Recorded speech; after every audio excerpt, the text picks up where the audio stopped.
के महाराजा रणजीत सिंह के साथ युद्ध हुए, महाराजा रणजीत सिंह के पास भी ये मणि रही कुछ दिन, तो कई इसने फसाद कराए।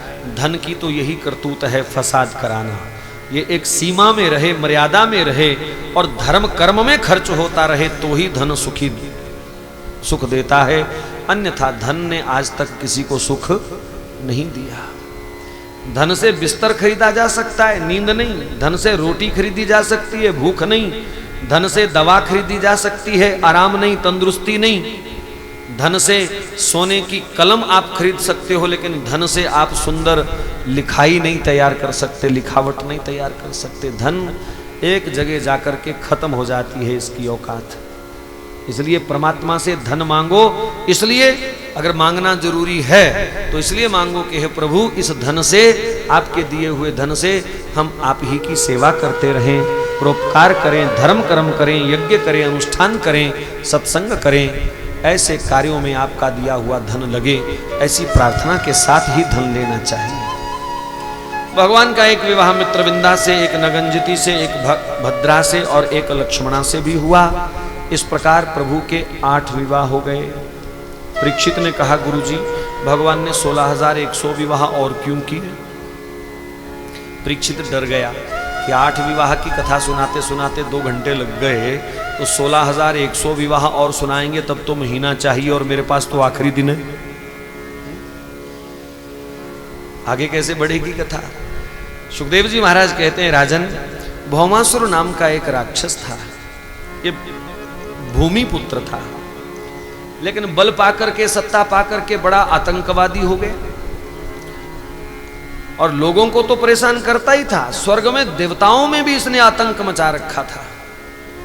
स्वर्ग पहुंच जाता, मन चाही लूट करता, देवता भी बेचारे डर करके एक कोने में खड़े हो जाते थे इसके आगे। ऐसा खतरनाक आदमी था ये। एक बार इंद्र का सिंहासन उठा के ले आया, एक बार मणि पर्वत उठा के ले आया, वरुण का छत्र छीन के ले आया, जो कीमती कीमती सामान था सब ले आया। और एक दिन तो देवताओं से बड़ा अभद्र व्यवहार उसने किया। उनकी माता अदिति के कानों के कुंडल नोच के ले आया और दिखा करके देवताओं को कहता है, तुम्हारे अंदर हिम्मत है तो अपनी माँ के कुंडल ले जाना मेरे से। अब देवताओं में विचारों में कहाँ हिम्मत, वो तो भगवान की ओर ही देखने वाले हैं। इस प्रकार का उसने आतंक मचा रखा था। और इस धरती पर वो क्या करता था, जहां किसी सुंदर राजकुमारी का इसको पता चलता, जबरदस्ती उठा के ले आता था, अपने महल में भर्ती कर लेता। 16,100 कन्याएं इसने जमा कर ली। पंडितों को कहता है, अभी 10-20 हजार जब और हो जाएं, 31,000, 51,000 हो जाएं, तो एक मंडप में सबके साथ ब्याह करूंगा, वर्ल्ड रिकॉर्ड बनाऊंगा जो कभी कोई तोड़ ना सके। ऐसा था। भगवान को इसकी सूचना मिली। इसकी किलेबंदी बड़ी खतरनाक थी। प्राग ज्योतिषपुर इसकी राजधानी थी। अग्नि के प्रकोटे, बड़े बड़े पहाड़ थे पहले, फिर पानी था, फिर आग थी। 3 प्रकोटे कोई पार करे तो ही इसके नगर में प्रवेश कर सकता था। इस पर हमला करना, इसको पकड़ना आसान नहीं था। भगवान ने कहा, ना अग्नि पार करूंगा, ना पर्वत पार करूंगा, ना पानी पार करूंगा। भगवान वायु मार्ग से आए गरुड़ रथ पर और भौमासुर को ललकारा और चक्कर चला करके उसकी गर्दन काट दी। उसके पुत्र को भगवान ने राज्य दे दिया और पृथ्वी भगवान के समीप आई। भगवान के गले में वैजंती माला धारण करा के भगवान की स्तुति करती है। नमस्ते देव देवेश शंख चक्र गदाधर भक्तेच्छो पात्र रूपाय परमात्मने नमोस्तुते। नमः पंकजनाभाय नमः पंकजमालिने नमः पंकज नेत्राय नमस्ते पंकजांघ्रये। नमो भगवते तुभ्यं वासुदेवाय विष्णवे पुरुषायादि बीजाय पूर्णबोधाय ते नमः। ये भक्तों की इच्छा पूर्ति के लिए विभिन्न रूप धारण करने वाले शंख चक्र गदा पद्म धारी भगवान, ये कमल नयन, कमल हस्त, कमल चरण, हे कमल नाभ पर ब्रह्मा जी को आश्रय देने वाले अद्भुत आश्रयदाता, मैं आपको बार बार प्रणाम करती हूँ। आपने मेरा बोझ हल्का कर दिया। फिर भगवान ने उन तमाम कन्याओं को बुलाया, कहा देवी जाओ अपने अपने घर, तुम आजाद हो और अपने परिवार के साथ सुखपूर्वक रहो। देवियां रोने लगीं, कहा प्रभु आपने इस दुष्ट से हमको आजाद करा दिया, इतना ही काफी है, लेकिन अब हम घर जाने योग्य नहीं रहे। कहा क्यों? कहा महाराज सीता जी तो अग्नि परीक्षा दे के गई थी, तब भी लोगों ने उंगली उठाई और हम तो परीक्षा देने योग्य नहीं हैं। अरे समाज क्या, हमको तो घर वाले भी अब स्वीकार शायद ना करेंगे, इस दुष्ट के कैद में हम पड़े। भगवान ने कहा मैं प्रमाण देता हूं, आप निर्दोष हो, आप पवित्र हो। कहा प्रभु समाज की चाल कुछ टेढ़ी है, आप हमको पवित्र मान सकते हो, ये तो आपकी उदारता है, लेकिन समाज ना जाने कब हमारे ऊपर अंगुली उठा दे और मजबूर होकर के हमको आत्महत्या के सिवाय कोई रास्ता फिर दिखेगा नहीं। भगवान को बड़ी दया आई, दोष किसी का, कसूर किसी का और दंड कोई और भोगे।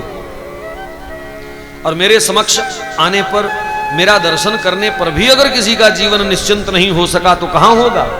फिर मेरे दर्शन का फल क्या है? भगवान द्रवीभूत हुए, कहा देवियों मैं आप सबको सम्मान सहित जीने के लिए अवसर प्रदान करूंगा, चिंता मत करो, संसार तुम्हारी पूजा करेगा। कहा कैसे?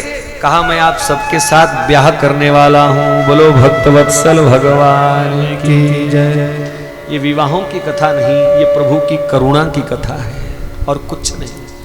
ये विवाह केवल प्रभु की करुणा है कि मेरे समक्ष आया हुआ जीव कम से कम निश्चिंत होकर के जी सके, और निश्चिंत रहता वही है जो भगवान के समक्ष रहता है, बस। अच्छा, कोई पति दूसरी पत्नी लेकर के आए तो सबसे ज्यादा तकलीफ तो पहली वाली को होनी चाहिए ना, कि नई दुल्हन लेके आ गया और ये तो 16,100 ले आए इकट्ठी। लेकिन रुक्मिणी इत्यादि को जब पता चला सारे वृत्तांत का, तो रुक्मिणी सत्यभामा स्वयं आरती सजा करके भगवान का स्वागत करती है। कहा आपने बहुत उदारता करी प्रभु, अच्छा किया, वरना ये बेचारी कहां जाती। आप ही इन्हें स्वीकार कर सकते थे और आपने इन्हें स्वीकार करके नवजीवन दिया। अष्टपटरानियों ने सब इन रानियों के महल सजा सजा करके सबका स्वागत किया। ऐसा सौहार्द है भगवान के परिवार में। कृष्ण रुक्मिणी के प्रयास की कथाएं सुखदेव जी ने सुनाई। फिर समय बीता जी, प्रद्युम्न जी का विवाह हुआ, प्रद्युम्न जी के फिर पुत्र हुआ अनिरुद्ध। समय बीता, अनिरुद्ध का विवाह उषा से हुआ। ये वाणासुर की कन्या थी। वाणासुर श्री कृष्ण से बड़ा विरोध करता था, लेकिन ये दोनों एक दूसरे को चाहने लगे। तो भगवान ने कहा ठीक है तुम उससे विवाह करो, लेकिन कन्या का बाप नहीं माना। युद्ध शुरू हो गया। वाणासुर भी बड़ा खतरनाक था जी। उसने भगवान शंकर से वरदान ले रखा था कि कभी मुझे जरूरत पड़े तो मेरे साथ आपको मेरे शत्रु से युद्ध करना होगा। भगवान जब युद्ध करने आए तो त्रिशूल लेकर के शंकर जी को सामने देखा, बोले बलराम ये क्या हुआ? अब चक्कर चलेगा कि त्रिशूल चलेगा? त्रिशूल और चक्कर का युद्ध कैसे हो सकता है? बड़ी कोशिश करी, लेकिन भगवान शंकर कोई वार चलने नहीं दे रहे। वचनबद्ध हैं वो भी अपने भक्त के साथ। आखिर भगवान ने बलराम को कहा भैया तुम युद्ध संभालो, मैं शंकर जी को संभालता हूं। बोले कैसे? बोले देखते रहियो।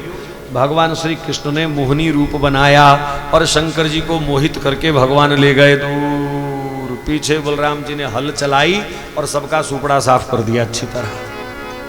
सब सेना समाप्त हो गई और दूर ले जाकर के मोहिनी भगवान श्री कृष्ण रूप में प्रकट हो गए। बोले भोले बाबा क्या हुआ? कहा प्रभु आपकी माया बड़ी विचलित है, कभी कभी मुझे भी मोहित कर लेती है। वैसे भगवान शंकर मोहिनी भगवान से बहुत प्रेम करते हैं जी। हाँ ये है बात। तो इस प्रकार मोहिनी रूप दिखा करके प्रभु ने ये वाणासुर को समाप्त किया और सबका इस प्रकार जब सेना इत्यादि का अंत हुआ तो उषा और अनिरुद्ध का मिलन हुआ। आगे चल करके श्री सुखदेव जी महाराज ने पुनः ब्रज का स्मरण कराया। बलराम जी के ब्रजगमन की कथा है। बलभद्रा कुरुश्रेष्ठा भगवान रथमा स्थिता सुहृदि दृक्षुत्कंठा प्रयौ नंद गोकुलम।